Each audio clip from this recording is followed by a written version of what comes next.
Val is our internal external. Kelly Chin and John Cummings are the external reviewers. And Marco is working on transitional housing. Marco, do you want to, are you going to share your screen or? Yep, I'll do that right now. I just wanted everyone to be able to see each other's faces before I just filled it with my screen. So yeah, so Marco's working on the idea of transitional housing with the title Transitioning in Place, Designing Cooperative Development for Homeless Families in Ottawa, and yeah, has been working on the idea of a new model for transitional housing where people move from homelessness conditions to kind of development where services can be provided and they can be withdrawn as needed as people kind of transition into a more kind of permanent house relationship. So anyway, I won't belabor the point, but I'll hand it over to you, Marco. And thanks everybody for being here with us today. Great. Thank you very much, John. Just a note before I begin, this meeting will be recorded just for private kind of academic purposes for me to review later on. And maybe Marco, can you also share the Miro link on the chat so that people can also have reference to that, and we may want to move to that after you've done your. Okay. Yeah, so I guess for everyone's reference, the first part of the presentation is going to be shared as a slideshow. And then the second part of the presentation, I will also be sharing my screen, but we'll be moving on to a digital whiteboard website. So if you'd like to follow along there as well, you can do so, but I'll also be sharing my screen. Yeah, so you can just take your pick on that. And are you guys seeing the screen all right? Should read Transitioning in Place. Yeah, we are. Fantastic. Okay. So before I begin, I would like to acknowledge that I live and work on the traditional territory of the Neutral, Anishinaabeg, and the Haudenosaunee peoples. The University of Waterloo is situated on the Haldimand Tract, the land promised to the Six Nations that includes 6 miles on each side of the Grand River. So thank you all for joining me today. The thesis is entitled Transitioning in Place, Designing a Cooperative Development for Homeless Families in Ottawa. So to begin, we must first unpack the context of homelessness and why it is crucial for them to be housed. Next, I will speak to the process of determining an appropriate city and site to test this idea of transitioning in place. The last segment explains the proposal for a master plan development on a government-owned parcel of land. It is no secret that Canada is experiencing a housing crisis, where people are becoming increasingly excluded from home ownership and rental housing due to the rapid escalation of real estate prices. The unaffordability of market rate housing has pushed an increasing number of families into precarious housing situations, while concurrently increasing barriers for a homeless population to access housing. Within urban city centers such as Toronto and Ottawa, the critical supply of affordable and market rate housing is being eroded by the commodification of housing through processes such as renovictions and online short-term rental platforms. Cooperative housing can provide an organizational structure that decommodifies housing by removing the speculative value of real estate, while simultaneously fostering the creation of community, user agency, affordability, and housing stability. This thesis explores a synthesis of nonprofit cooperative housing and transitional housing to create a new affordable rental housing model for homeless families in Ottawa, which operates outside of the private, profit-driven real estate market. A home is a safe and secure place to call your own, where freedom, comforts, and needs are met. These are the words of Martha Rosler, and as such, an emergency shelter is just that, a temporary physical shelter cut off from the rest of the world, creating frames of mind that are recognized as symptoms of trauma. In 2006, Malcolm Gladwell wrote an article of a homeless man named Murray, whose hospital and jail-related expenses added up to $1 million over the span of 10 years. Gladwell found that it is much more expensive to ignore the homeless and to have them end up in the emergency shelter system and hospitals, rather than to provide them with social housing. His thesis proposes to use housing first principles to divert families from the shelter system by providing transitional and affordable housing. So while current models of transitional housing provide support services to help the homeless relocate to affordable housing elsewhere, the lack of affordable housing means that there is nowhere for these individuals to transition to. Furthermore, this process of relocation uproots an individual from their established network and severs personal relationships to their community that are vital in their recovery towards societal reintegration. Kevin Dickman embodies the tragic story of someone who successfully transitioned to an affordable housing unit, but lost contact with his caseworker, ended up back on the streets, only to be found dead in the Don River 1 month later. An alternative method of transitioning in place is explored in this thesis, implementing a nonprofit cooperative rental housing model that ensures housing stability for its residents who can remain indefinitely due to a shared ownership governance structure and affordable at-cost rents. This creates opportunities for long-lasting relationships that form a thriving community over time. Temporary support services such as at-home daycares, family services, counseling, and employment services transition out of the building when they are no longer needed, allowing families to expand their personal living spaces as their spatial needs grow. So we begin by looking at city selection. I developed a framework to select the appropriate city in Southern Ontario to test this idea of transitioning in place. Cities were evaluated based on 3 criteria: affordability, which looks at the price of acquiring land as well as the cost of living; economic growth, which is essential for local job potential for transitioned individuals; and the severity of homelessness in the city's population. Market data for each category was gathered to quantify a city's viability. For affordability, data on average residential sale price of a home and median income was considered. Economic growth looked at the percentage growth of the population over the course of 3 years, a low employment rate, and an upward trend for employment growth. Severity of homelessness was measured as a percentage of the total population that was homeless. The data was processed and plotted, revealing that compared to the other 13 cities in question, Ottawa had low residential sale prices, good employment and population growth, low unemployment rates, and a substantial homeless population. The data was weighed accordingly and summed up to produce an overall score for comparison. Based upon the results, Ottawa was ultimately selected due to its high overall score and significance as a metropolitan city. Once a city was decided upon, I could then focus my research on the specific homeless population within Ottawa. I used the City of Ottawa's homelessness reports, seen here, to learn about the trends and demographics of Ottawa's homeless population. The 2018 Homelessness Progress Report found that the increase of homelessness from 2017 to 2018 continues to be driven by families, mainly due to immigration and migration. Now, one can only imagine the trauma sustained by homeless families and their children growing up in such precarious housing situations. We often think of homelessness being experienced by the individual, but families account for 46% of Ottawa's homeless.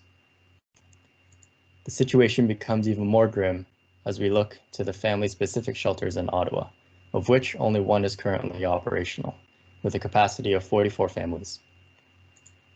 A point-in-time count is a 24-hour canvassing survey conducted every 2 years to get a snapshot of demographics and to learn more about the homeless population at shelters and on the streets. The report tells us several important findings. First, each family surveyed has 2 or more children. Second, most of the families are female-led. This report further confirms the previous findings that immigrants and refugees constitute the majority of these homeless families, and thus are in need of settling services and legal assistance. Black/African Canadian was the most common ethnic identity, followed by white/European Canadian. The most common income source was Ontario Works, a welfare program. Following behind that is child and family tax benefits, and then employment.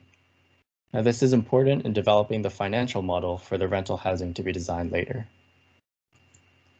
Another important finding is that 73% of the families surveyed indicated no health conditions, which reflects a relatively healthy population with the potential to work, given the opportunity to live in an affordable home from which to build up their lives and provide for their children. The next step was to determine a site in the chosen city. The Building Better Revitalized Neighborhoods Initiative, or BBRN for short, is a city initiative that looks to revitalize low-income neighborhoods with new infrastructure, new housing, and services. The initiative had 2 neighborhoods in question, which provided me with a way to identify a neighborhood where the proposed affordable housing development would have access to an inflow of city funding and support. Now, Vanier is an area that is already experiencing gentrifying forces and escalating real estate prices due to its proximity to the downtown, whereas Hetherington, which had more family-oriented programs proposed, thus became an obvious neighborhood choice. Now, once again, city reports in the form of a community consultation report and a neighborhood revitalization strategy form the backbone of research towards understanding the needs and the desires of the community. The site itself is a 3.2 hectare parcel of government-owned land that used to be a public works yard until 2012, and it currently lies vacant. 1770 Hetherington Road is the piece of land that sparked the BBRN initiative, spearheaded by City Councillor Diane Deans. The neighborhood boasts a lot of amenities for future residents, including existing family and employment services, youth-centric programs, the Albion Hetherington Recreational Center, and the city has identified future commercial and mixed-use redevelopment on the major arterial Walkley Road. Cooperative forces exist already in the form of a community land trust for the site, which is currently in its planning stages, as well as various housing cooperatives in the immediate neighborhood around it. However, there are also gentrifying forces in place across Walkley Road in the form of a housing development owned by Timber Creek called Heron Gate Redevelopment.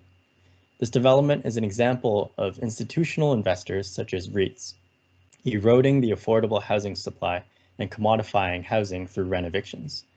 These landlords purposefully neglected upkeep on the housing stock until it was deemed beyond repair. They then proceeded to evict hundreds of low-income tenants to demolish the old, affordable townhomes to make room for new luxury apartments to attract higher-paying tenants. The location of 1770 Hetherington Road serves as an important model to provide high-quality, non-profit housing in the face of such unequitable forms of housing. The consultation report also highlighted the community sentiment for what should be built on the proposed site, and the overwhelming majority wanted a multi-purpose site with housing that was affordable, social services, and community amenities. And this response serves as the list of programming to be incorporated in the design of the proposed development. With the chosen site, analysis was conducted to assess its surrounding context. The following maps plot out the various amenities offered by the neighborhood within a 15-minute and 30-minute walking radius. These include social, employment, family, and immigration services, community amenities such as commercial plazas and malls, community centers, and a food bank, and transit connections by bus, train, and a future LRT station. A hydro corridor exists to the south of the site, and railroad tracks beyond that. A Nolly figure ground plan shows that the density of the ground floor plane, which seems to be fairly open and spaced out with perhaps green spaces, but an overlay of a satellite image reveals that these open spaces are dominated by vehicular use, whether it be a street or surface parking. From an urban planning perspective, this car-dominated ground plane makes it very difficult to create a pedestrian-friendly community that encourages social interaction. So to the north of the site, we have a retail strip plaza with the Iman Ali Masjid Mosque and some small shops. Across the street is Heron Gate Square, a large shopping plaza with grocery stores and other common retailers. To the east is a 6-story rental apartment with 2-story townhomes below. The south backs onto more 2-story townhomes, and a bit further is the Prince of Peace Catholic School. An energy station connected to the railroads exists beyond the school. And to the southwest is Hetherington Park and Hetherington Albion Community Center. And finally, to the west is the MTO Drive site. So here we have views of the mosque and the site boundary conditions with the strip mall and the MTO site.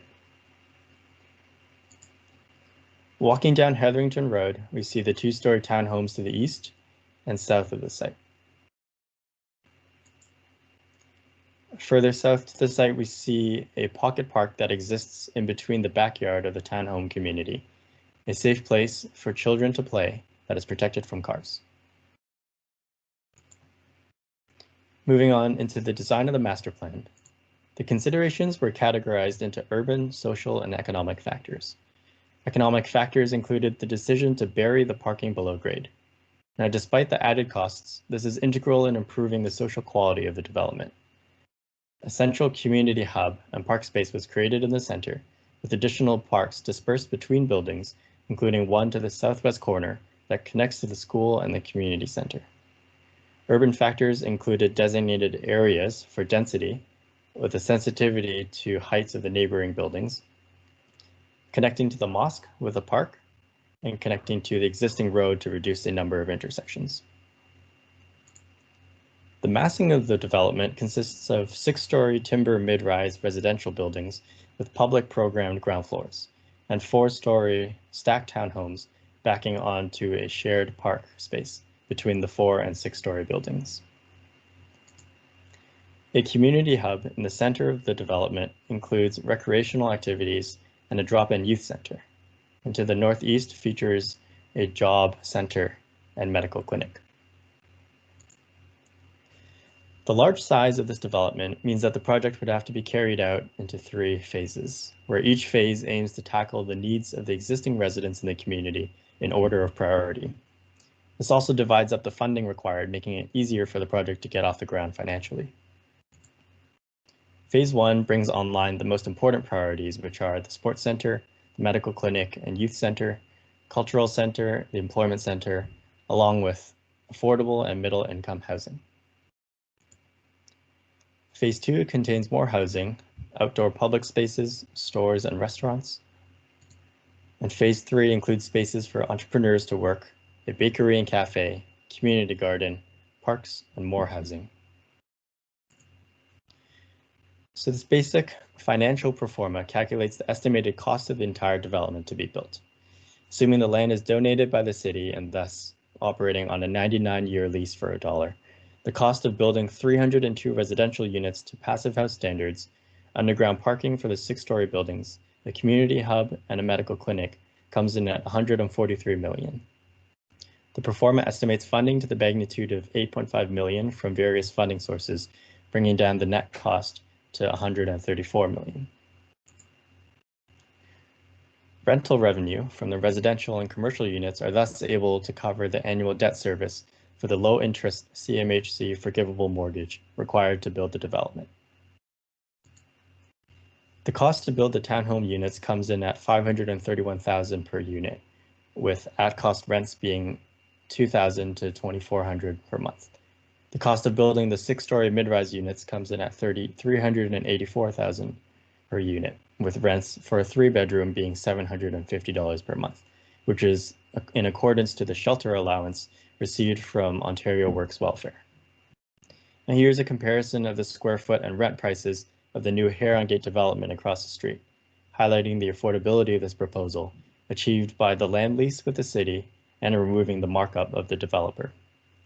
Within the cooperative, there is no price escalation of rents beyond inflation as the years go by, as rents are determined by the upkeep costs and not market rents.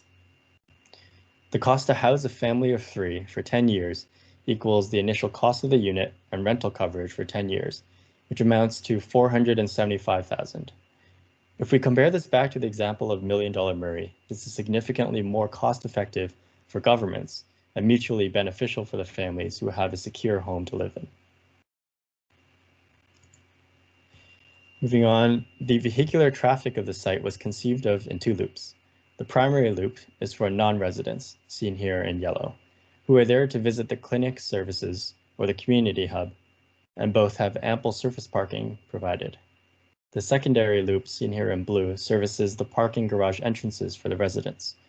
By redirecting most of the traffic onto the primary loop, the houses and park spaces fronting the secondary loop can be much quieter and family-oriented. So here's the drawing of the master plan in its entirety.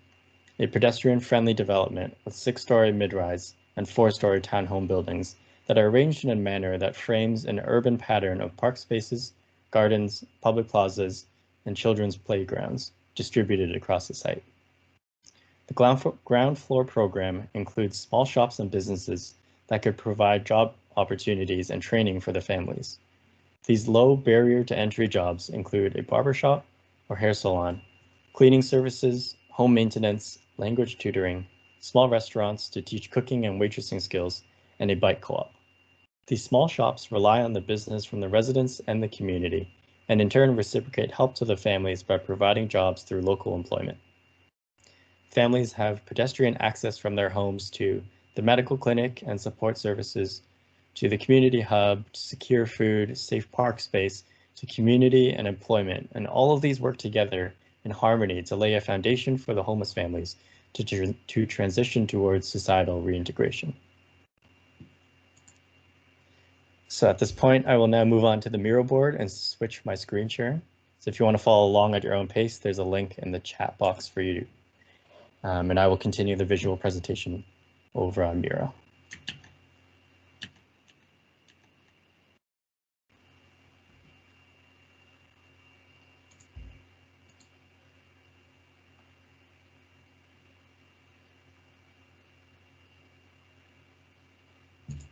Just give a second for people to move on. All right.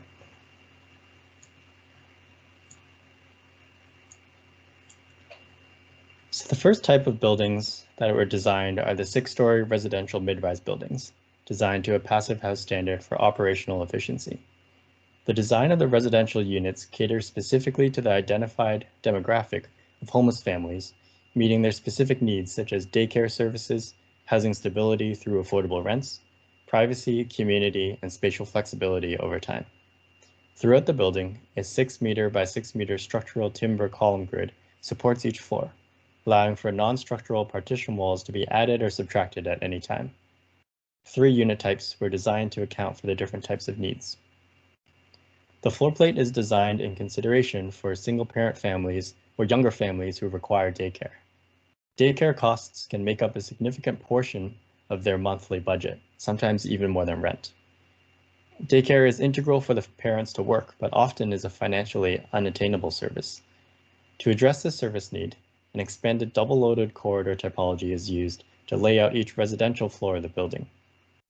At the inception of the project, each unit donates a portion of their living room space to increase the width of the corridor substantially, creating a generous light-filled common street on each floor that serves as a larger common living room. This flexible space can be regained by building out the unit partition walls to recapture the hallway space. A portion of this generous corridor serves as an on-site daycare for children living on the floor, where a registered childcare provider comes in to provide programming for the children. Nap time and potty training also happen in the common space on each floor, taking advantage of the otherwise unused spaces during the day.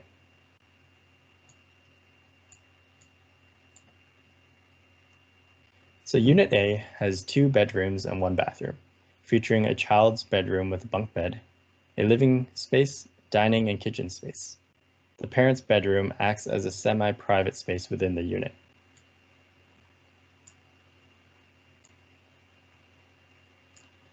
A Murphy sofa bed is combined with a large slidable barn door that allows for a flexible expansion of the living space during the daytime. This also allows light from the bedroom to filter through into the living spaces of the unit.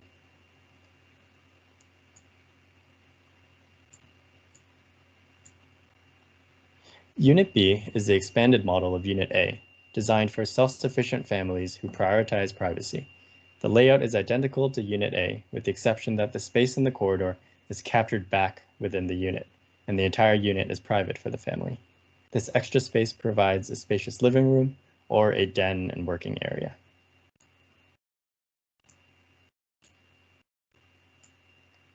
Unit B can be built in the initial construction phase for privacy-seeking families, or can be created by modifying Unit A years down the line when the children grow up and no longer need daycare spaces.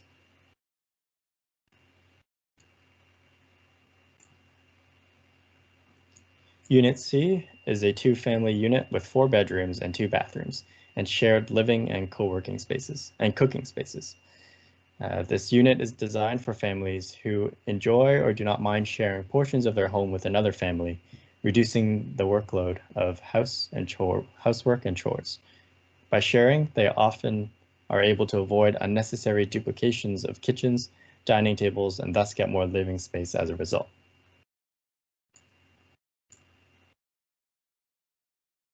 As this is a rather radical method of living, the unit is designed such that if friction arises, a partition wall can be added to separate the units into 2 functioning units. Granted, a kitchen needs to be added to one of them.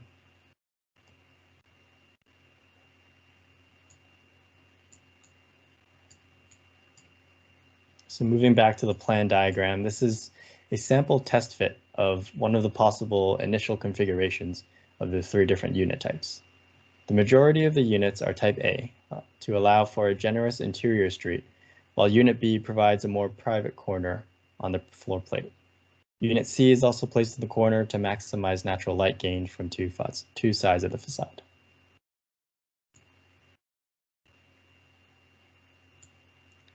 A 2-story common space transforms the otherwise mundane elevator lobby into a light-filled multipurpose area, connecting the residents from 2 floors. A generously sized balcony passively shades the double-height glass facade from the hot summer sun from the south. The space also features an on-site counseling office for residents to have easy access to social services. As time progresses and the needs of the families change, the structural grid allows interior walls to be moved freely, and the spaces can then be reappropriated by the residents, providing the necessary space for transitioning in place. And once the daycare space is no longer necessary, units on the north side of the corridor can build out to the center column to regain square footage within the units, effectively shrinking down the corridor back down to a normal size. Units on the west and the east ends of the corridor can expand in a similar manner. When the counseling services are no longer needed to exist in the building, the offices can also be converted into additional common spaces for the residents.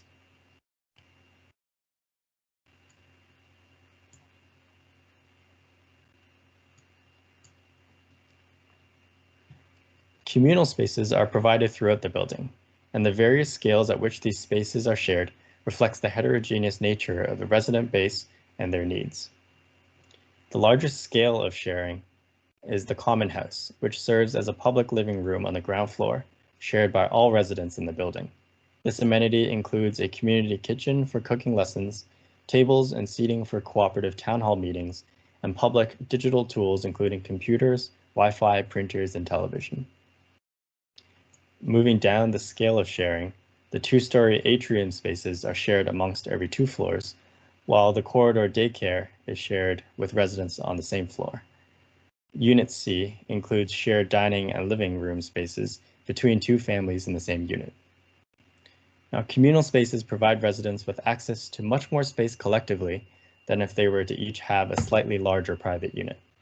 These shared spaces are integral in forging interpersonal relationships between everyone in the building, creating the opportunity for community and reducing social isolation. The creation of a community allows for the embodied knowledge of each resident to proliferate throughout the building, allowing experiences and lessons to be transferred organically from one resident to the next. So now we'll move on to looking through some of the renders to get a sense for what these spaces feel like. So render number 1 is looking at the 2 family shared bedroom units. And here we're able to see the generous nature of the space that is provided between the bedrooms in terms of the living room and the kitchen.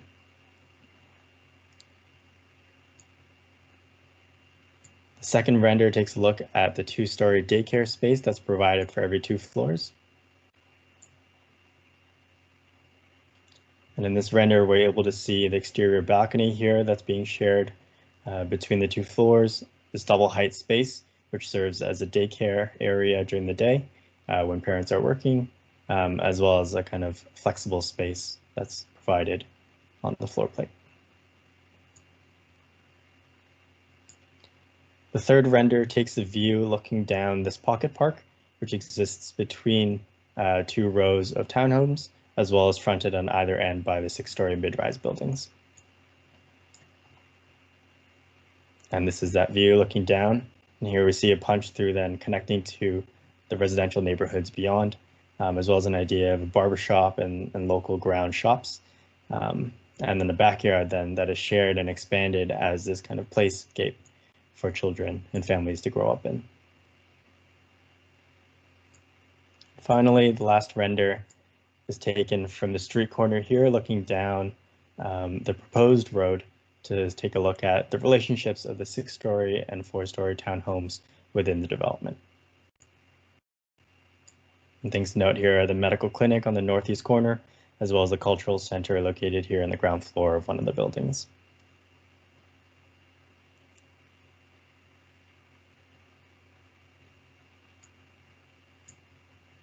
And the last drawing here looks at a perspective section that cuts through the building, showing all the kind of important components that exist within here. So the 2-story balcony spaces that then work to shade the 2-story shared daycare space in the hallways, the animation that could happen potentially within the residential corridors, as well as eventual build outs of units that are looking to expand their spaces as family needs grow. There's an idea of the bedrooms and the access to light, as well as the relationship to the 4-story townhomes, and then an idea of this ground floor, the common house with the various amenities mentioned. And with that, I will conclude my presentation, and I look forward to hearing your discussions and comments. Thank you.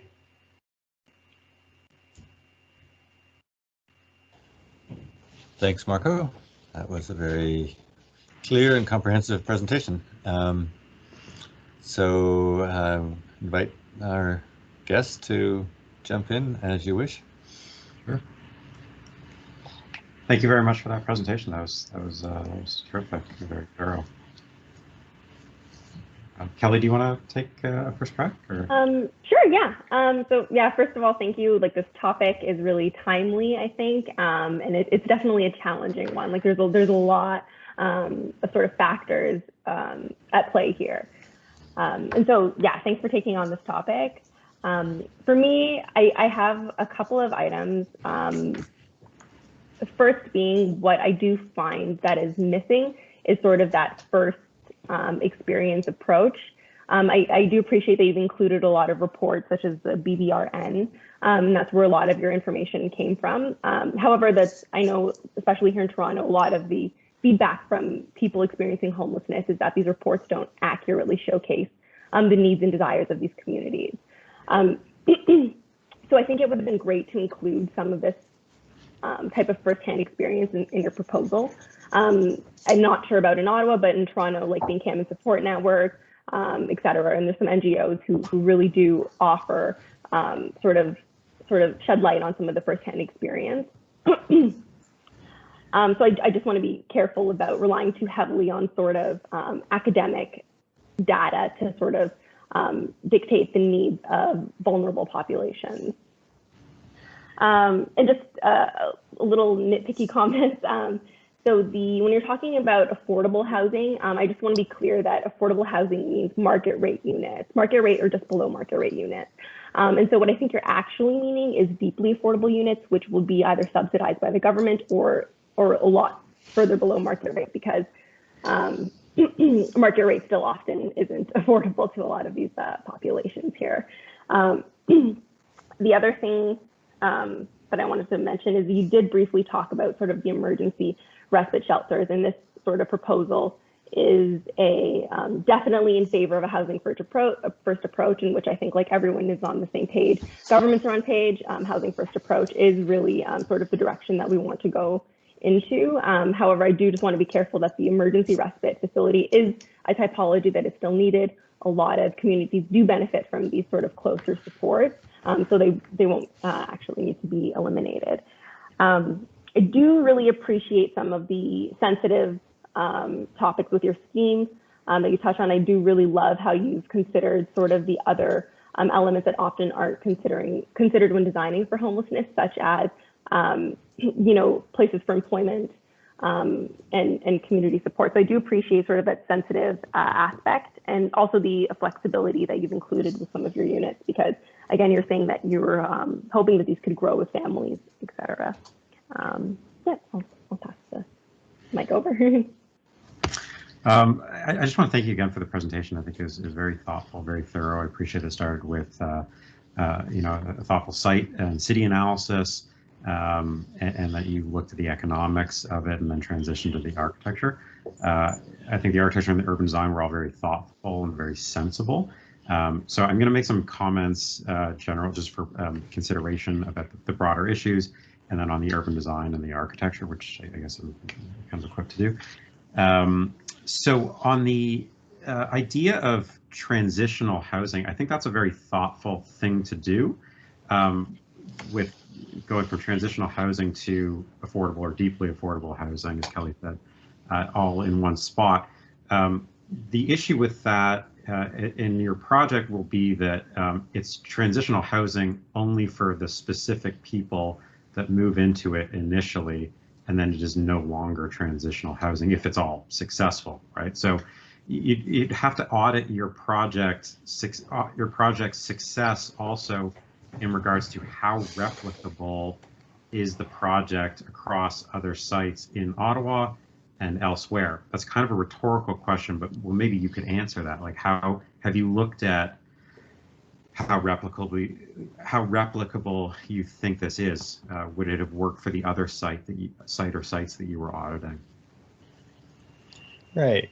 I think that's a really important point. And I think maybe there's two ways to answer it. I think on the one hand, you know, you would kind of hope that this framework or way, this model of housing is replicable across sites, but at the same time, you know, each neighborhood, each piece of land, each jurisdiction kind of has its own unique challenges and has its own amenities as well. So I think on a broad sense, I see it as perhaps a way in which it could be implemented across various sites, but definitely not in the exact, you know, sure, the element that is being drawn here. Okay. My next question is on the density of the site. You know, the townhouses were, I'm guessing, about 3 stories or so, and then going up to 6-story. Sorry, it's 4? Yeah, Or they were they're 4. They're stacked townhouses. That's right. Okay. So stacked towns, and then there were 6-story mid-rise. How dense is the development nearby that you were criticizing? Have you looked at an FAR or an FSI of the sites comparatively? Right. I think I personally haven't done the calculation for the floor square footage or the floor area ratio. I imagine it being less dense than what's being proposed across the street. One, because the heights of the buildings are much less. I think when I'm looking at the development across the street, granted it is a larger parcel, but they have buildings going up to 20 plus. Whereas in this, you know, the scale of it is very much kind of targeting, you know, some of the missing middle and kind of ranging between 4 to 6 stories. Right.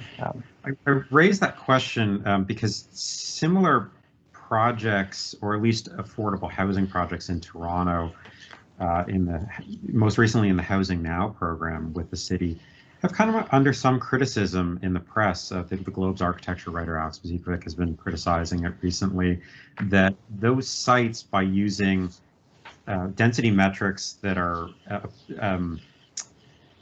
allowable in the current zoning of the city, are actually undershooting what density is probably achievable, and the densities that developers are achieving for market rate housing and mixed use developments on similar sites.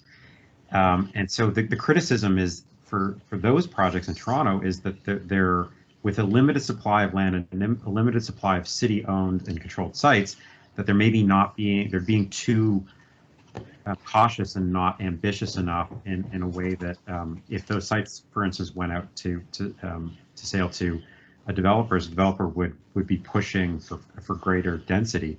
And so it relates to the replicable comment in that if there are actually a limited number of sites across that city, and this transitional to deeply affordable to affordable is the way forward, then there's a finite number of sites that you can do. So you would probably want to be really ambitious about the density to maximize the amount of affordable units that are possible. Comment for consideration. The next one is on the economics of it,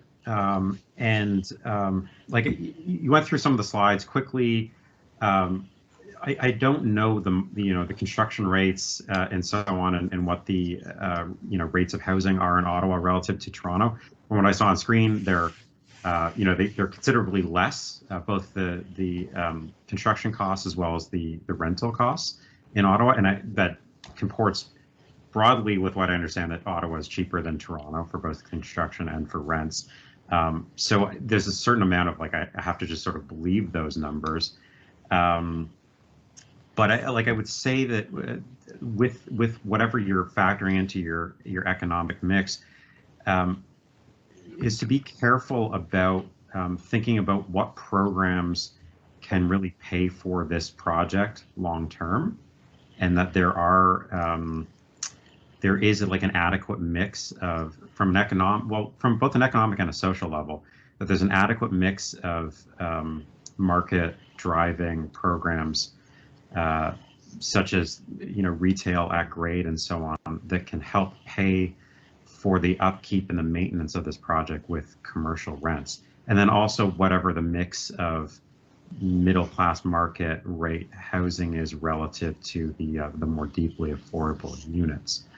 And I would just suggest that there should probably be an ample amount of that, particularly if these units are going to be deeply affordable over time. You get into questions of these design moves that you're making about future conversion, for instance, of those corridor spaces. Who pays for that if if those markets are deeply, if those units, many of those units are deeply affordable over time? If the units are pegged to income, but the costs of construction tend to appreciate greater than some of those other costs that are captured by the units themselves. Right. I mean, I could speak to that point a little bit. The project, I think, is contingent on government support at various levels of government and various levels of funding, whether that's grants or loans or forgivable loans. I think to talk to the first point about the ongoing success of the project, yes, I agree that right now there's two forms of housing. I imagine the townhomes are a more middle income cooperative housing, in the sense that they're paying the cost at which is required to operate the buildings. And so that rent will kind of go up, not at the market rate, but at whatever the operational costs are in terms of escalation and energy and gas and whatever else. Whereas, like you mentioned, the rents in the 6-story buildings are pegged at the shelter allowance quotas, I guess, if you will, of welfare and other programs. But I've talked to some affordable housing providers in the region, one that operates out of Hamilton, and they talk about the fact that the carrying costs of the project oftentimes are forgived after a period of 20 years, given that the rent is pegged at whatever that rate is for the welfare. So financially, yeah, there's a sort of, I guess, complex gymnastics that can happen, I think, to kind of make that work. And I'm extremely, interested in, I think, diving deeper into that as the kind of next part. And then finally, in terms of the renovations of the units, there are, Ontario has a grant that looks at renovating existing affordable housing stock. And that is something that you could apply for that could be used towards adding partition walls within the units. Okay. I appreciate that you thought about all those things. I think that's really great. I'm just throwing out a word of caution that the increases of the market rents are pegged to the consumer price index or something like that, that construction escalation may outstrip, like the percentage of construction escalation may outstrip those. So having some greater amount of income generator for the whole project might be meritorious. And there's also a kind of the social considerations in that the more, say, ground floor space that is given over to programs like retail that serve a broader community than just the kind of micro community of the project itself, also helps to kind of alleviate little bits of social stigma that may be associated with the project in general. And on that note, I'm kind of going to throw out a little bit of caution on the daycare. I like the idea of adaptability in general in architecture. I think that's I think we all like that. When you locate them up in the building, that means that there's less interactive possibilities for the broader community. I might actually say that a program like a daycare is actually probably more suited in a central space at grade, because it opens up the possibility that anyone that does not live in the community, in this block itself, but within the broader community, can also make use of that. And that might actually even tighten up your floor plates a little bit. That might help with the overall costs and so on. Okay. I guess, should I jump in, John, or? Yeah, sure. Yeah, please Yeah, do. okay. Hi, Marco, it's nice to see somebody doing this kind of work again. That said, I felt like I was looking back in a time warp to the 1980s, when there was actually funded co-op housing, nationally, and actually especially in Ontario, and that was all crushed by the Harris government in the 1990s for reasons that actually are slightly problematic in your project, as people have suggested already, as Jonathan and Kelly have suggested. But I look at your project, and it's the same kind of site that I did a lot of these in. At that point, I tried to build a practice on it in the late 80s, and then it was, like I said, the business model went kaplooey when Harris stopped all of that with a progressive conservative government. The problems that we always face, the typologies were pretty basic. They were pretty much as you laid out, but instead of stacked townhousing, it was townhouses. Instead of 6-story elevated buildings, it was 3.5-story walk-up buildings, because in effect you could build them out of wood. At that time, 3.5 stories got you under the code window. So the only thing that's changed with yours is that they've been pressed by what's happened to market housing, what's could potentially happen on a site like that, as Jonathan has quite well laid out. The fact that your densities don't match that, even closely. So there has to be some other narrative that builds those things. You now have 6-story elevated buildings and stacked town housing. That means that, in effect, the pressure of speculative development has pushed up the ante into the kind of game. So if you wanted to ever recreate a co-op housing, and I think it's very doable. I think that's probably the only way to go. I think to make some of these market housing is not going to cut it. It's a kind of fantasy. Even the stacked town housing, I think it's a kind of alibi that people like to use now. But really, if you wanted to do it, you would have to do what happened to co-op housing. And just bear with me a bit, because in that period, generally there was a group of people largely mixture of activists, people who needed housing, single parents, the whole, just marginalized people, the whole thing. They got together in a group, went to what were then these kind of NGOs that were really kind of activist developers. They would put together a package, hire me as an architect, and then I would do the project, and then they would get co-op funding from the government to do it. That's how the funding mechanism worked. But then at the end of the project, all of that funding was folded into a standard mortgage. And in effect, the cooperative would pay off the mortgage. At a certain point, once the mortgage is paid, it just becomes carrying costs. And that actually would have an impact maybe on housing fees as well. But the big problem in that model was that nobody got equity.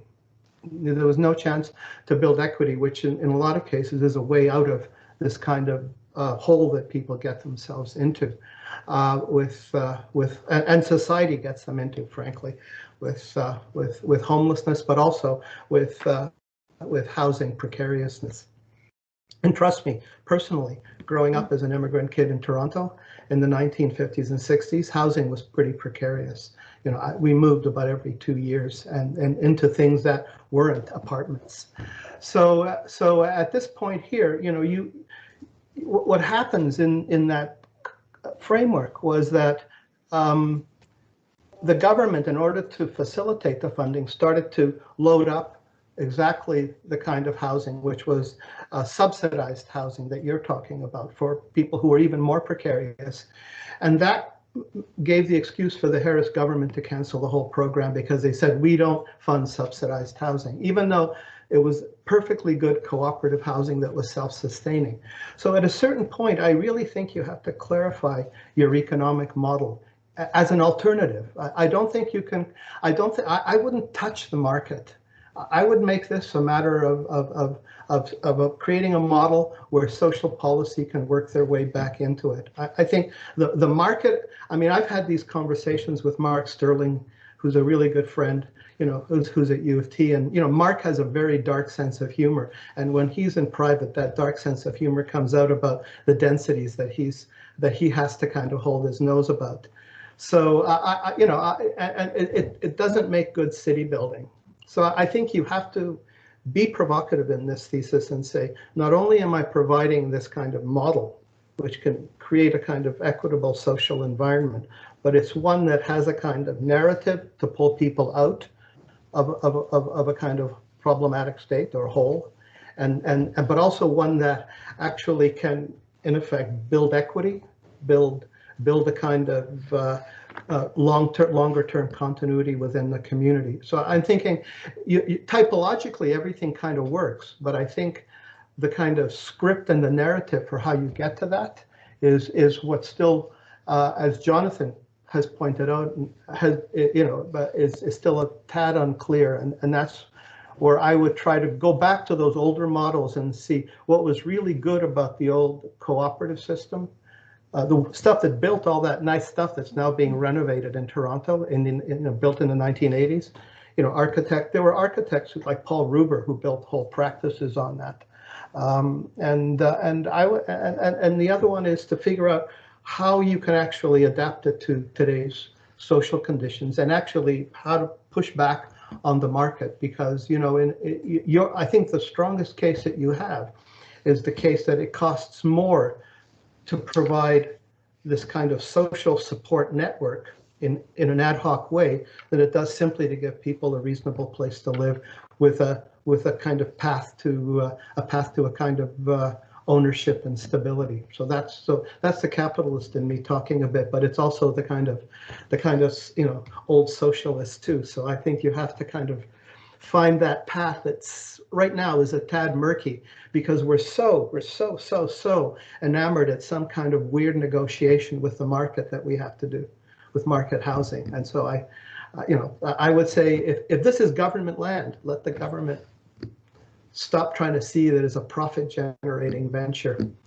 Again, I think COVID might have potentially altered the dynamic a bit. So I would look into that situation as well. But anyway, nice little bit of work. Like I said, it's not spectacular, but it does its job. So I commend you for that. Okay. Thank you, Val.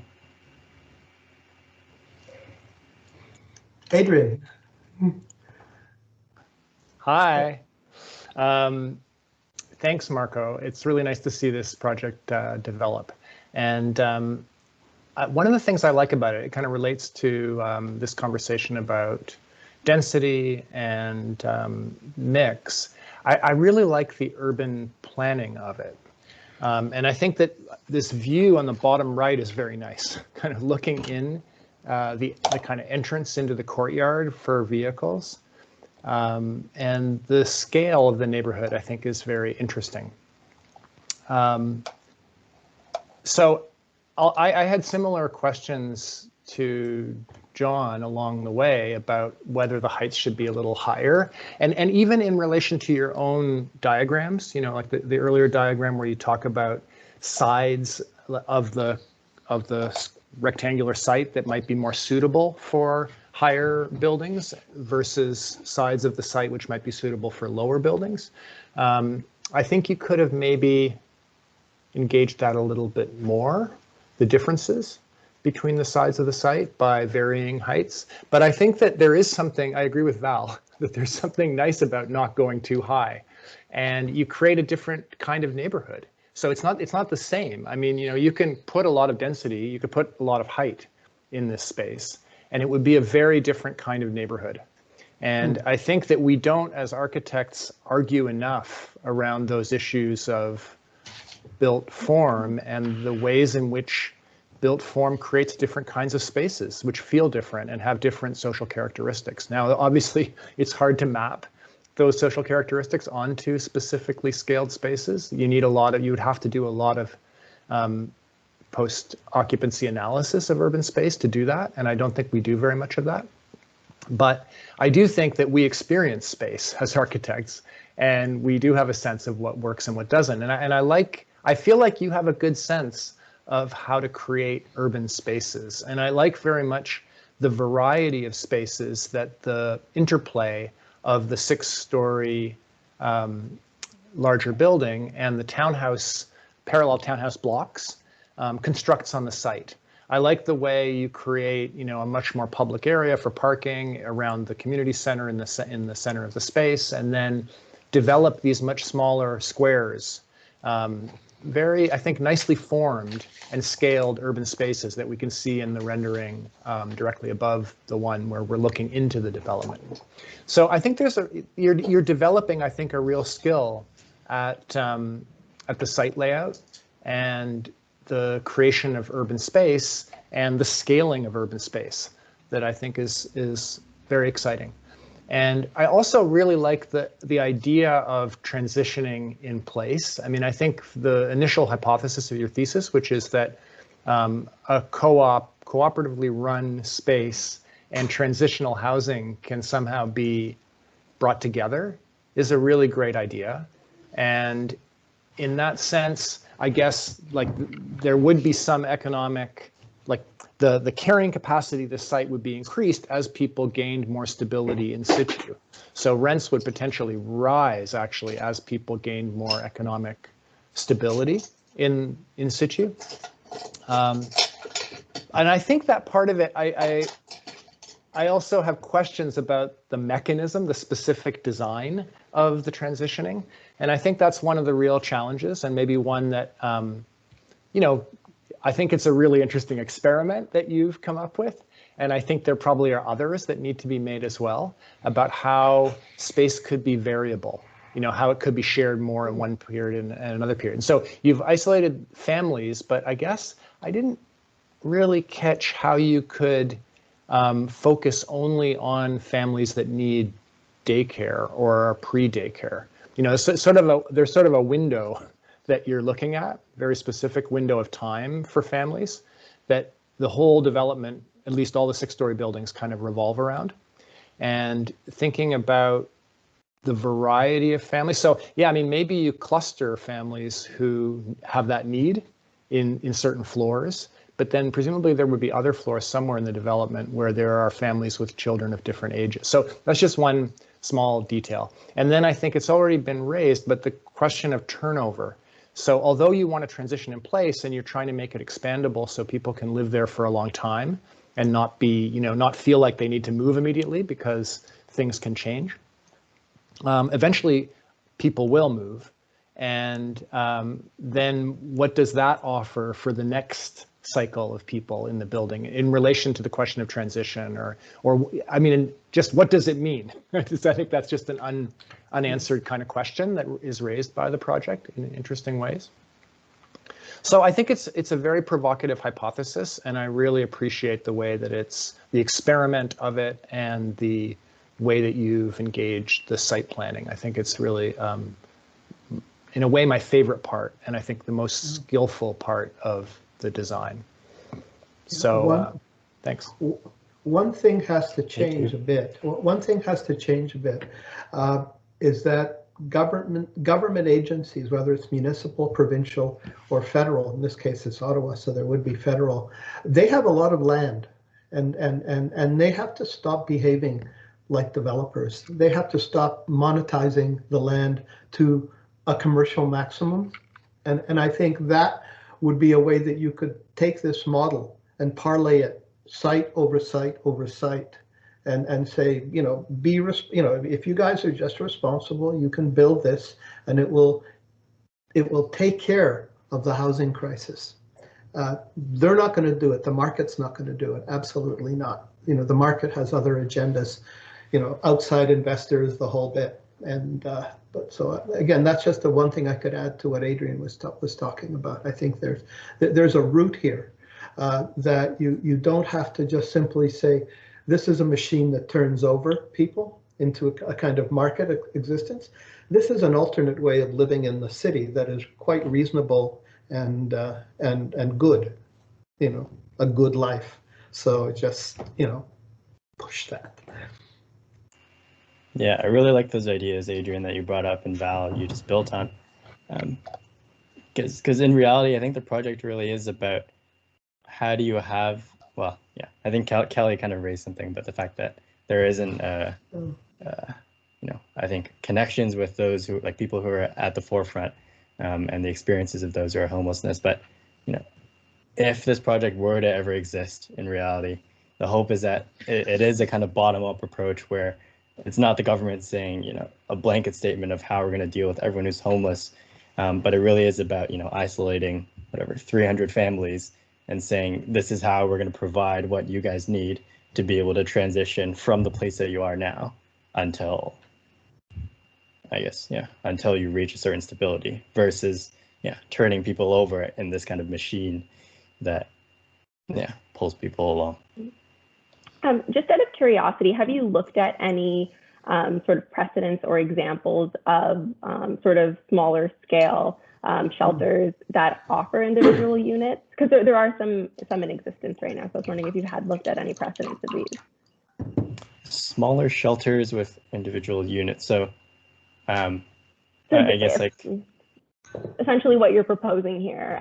There's, for example, in Vancouver, there's Marpole shelter. It's a prefab construction, and in each unit, each person has sort of their own. It's meant for individuals, not for families, but it can be expanded to accommodate for families because it is modular housing. But each person essentially has their own micro unit, and it's pretty successful. It's a pretty successful project.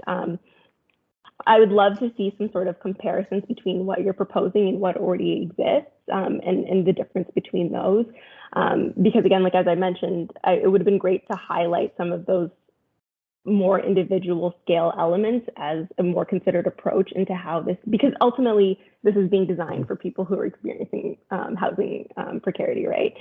So it would have been great to see at that individual scale. I mean, it's great, thinking about the feasibility of a project at whole, but ultimately, if it's not servicing the populations who it's designed for, I think that that's definitely something to be considered. Yeah. Marco, sorry, go ahead, John, Val. go ahead. Uh,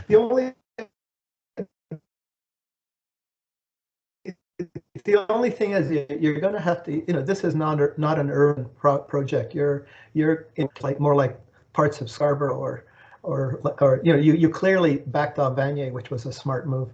But I think you're going to have to look for places that are,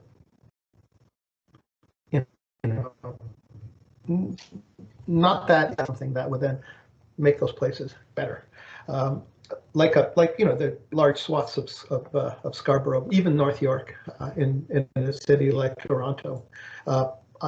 My experience in dealing with projects like this was you generally went to some pretty sketchy sites that because that was part of the job that I did, was I actually went and did feasibility studies for these NGOs. That's how I got to work. And because you could run the numbers. I think Jonathan very rightly said you have to be able to do FAR. You have to be able to do unit counts. You have to be that's the currency of this at a certain stage. So one thing that would be useful would be to see those kinds of calculations as well. So you can actually say, I am different from market because of this, and actually have a really clear understanding of where you're departing from that. Sorry, Johnny, that was the last. That's okay. I was tagged. That was a tag end from Jonathan's comments. Yeah. I want to actually tie a couple of those things together. And Marco, you didn't really mention about in terms of your urban design and your overall density and therefore FAR. In relation to Jonathan's question, and I want to just tie that to Val's point in the sense that I think you had a very clear idea actually about a scale of development that you're wanting to do with some background research on looking at some examples of scales of development that were clearly not, and they were from an earlier period mostly, or they were in other places where the same economics and therefore pressure on development and density exists differently than, say, either through regulation or through other circumstances than they do currently in Toronto and Ottawa and places like that. And so I think I don't know whether you intentionally backed off on talking about that at all, but it's something that is, I think, my understanding certainly from having worked with you is that was a fundamental piece, both the tying this to kind of an idea of, and Adrian talked about this, the kind of the experience of spaces in an urban development and the characteristics of community that you were attempting to try and develop.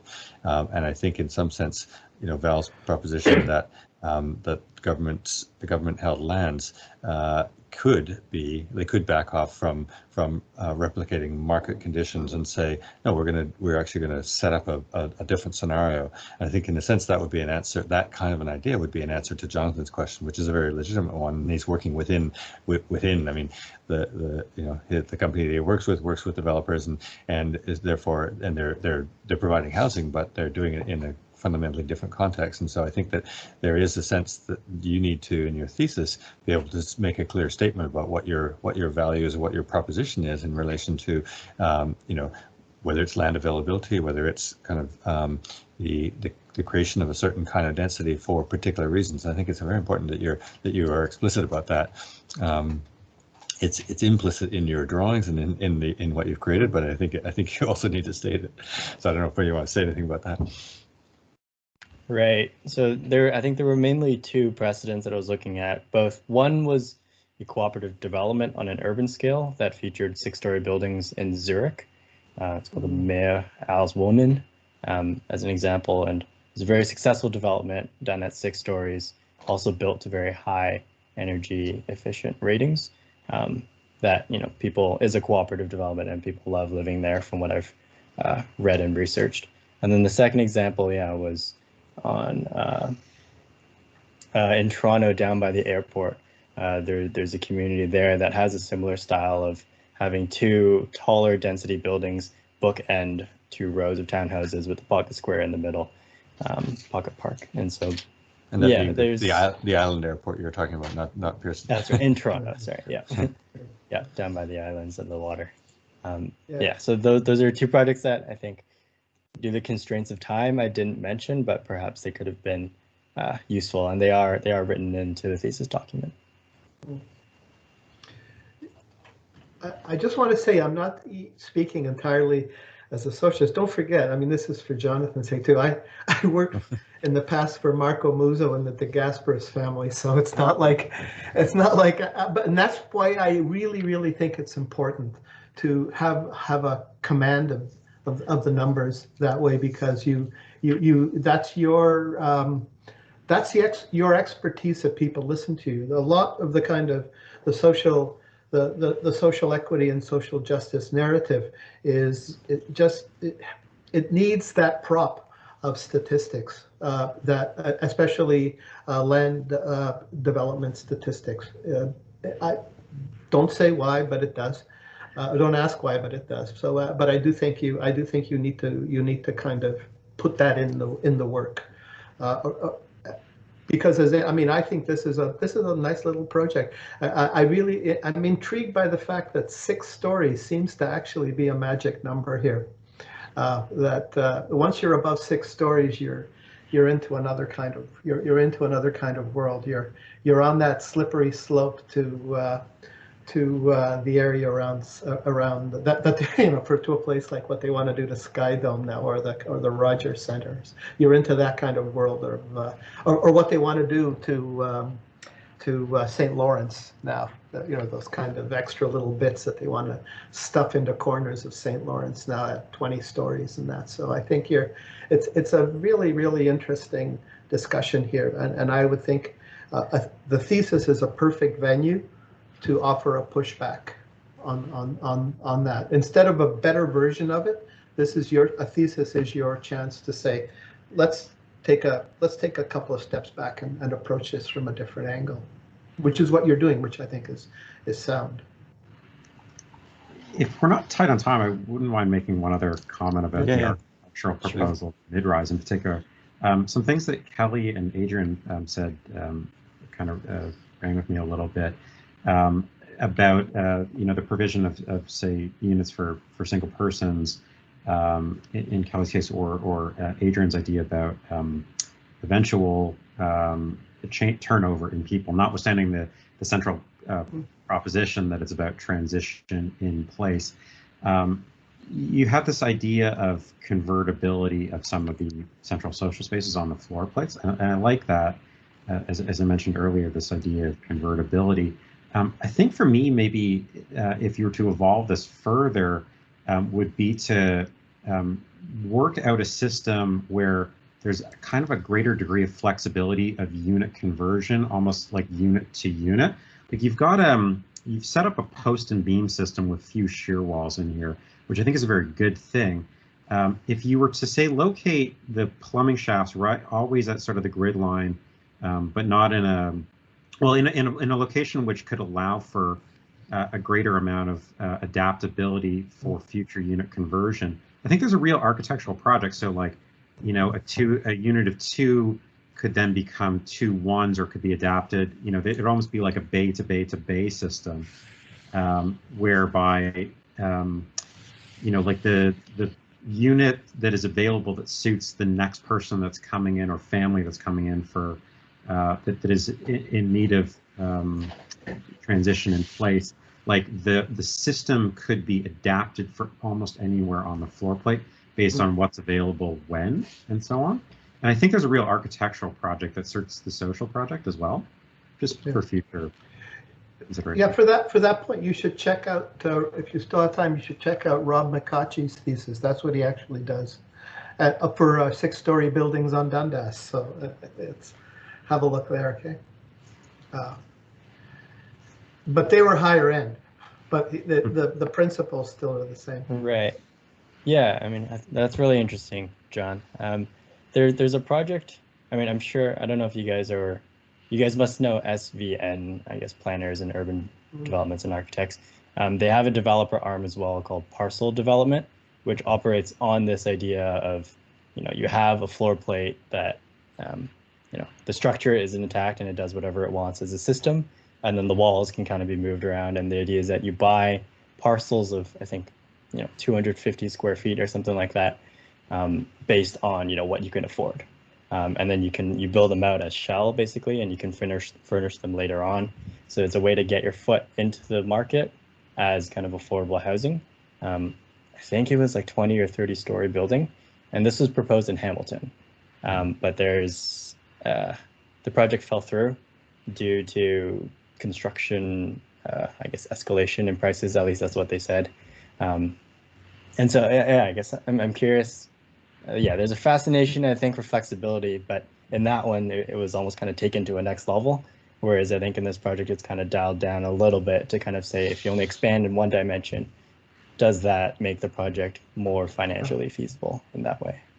Your expansions are really nominal, though. I don't think they really go to the edges of the possibilities that you could have. Yeah. And so I think that for me is the least convincing part of the project. I'm more with Jonathan, where I think things like daycares and that belong in a space that is generous and regulated and secure and all that. So.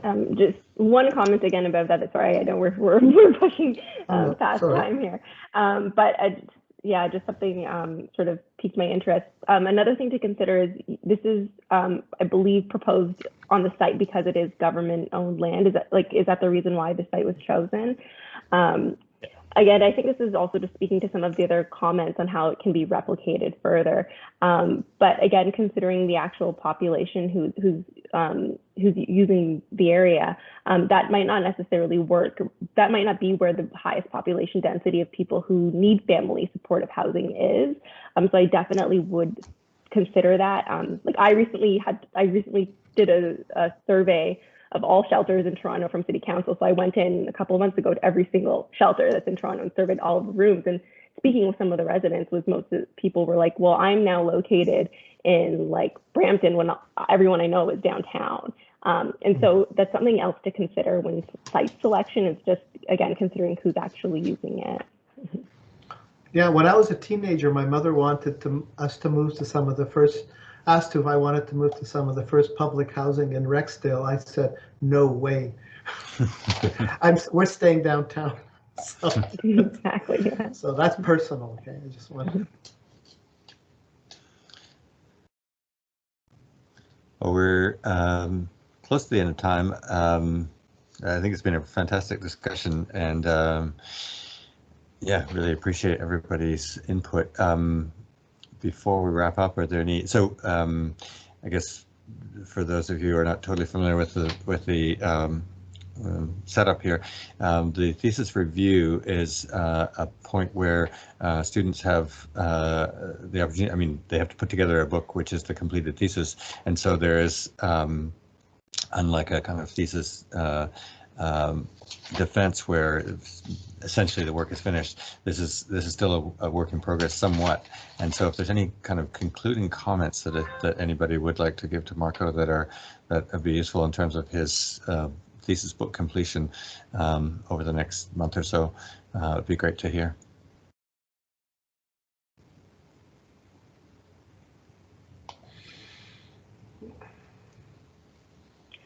I'll start. Again, I think it would just be very useful to have just one captured image or storyline or vignettes of how actually you envision this space to be used in a compassionate way by someone experiencing homelessness. It can be, just a series of short vignettes or a walkthrough in the day in the life or something like that could add a lot of value. I think in combination with some of the other feasibility discussions that's been amongst really could, I think, push it to the next level. But congratulations, it's a tough topic. That's a great idea. Thank you. Yeah, I've said pretty much, the stuff about the FAR and making the case co-op, for what a co-op actually is. I agree completely with what Kelly just said, though. I think I looked at your units and I thought, gee, that's just like, my mother's bed in the living room when I was a kid. And so I'm thinking, you need to be able to just push people into understanding what, that there is a kind of good life to be had there, and with all of the kinds of non-normal, things that, no living room, none of this. You just think, that would help very, very much. Yeah, completely agree with what Kelly just said. Great, thank you.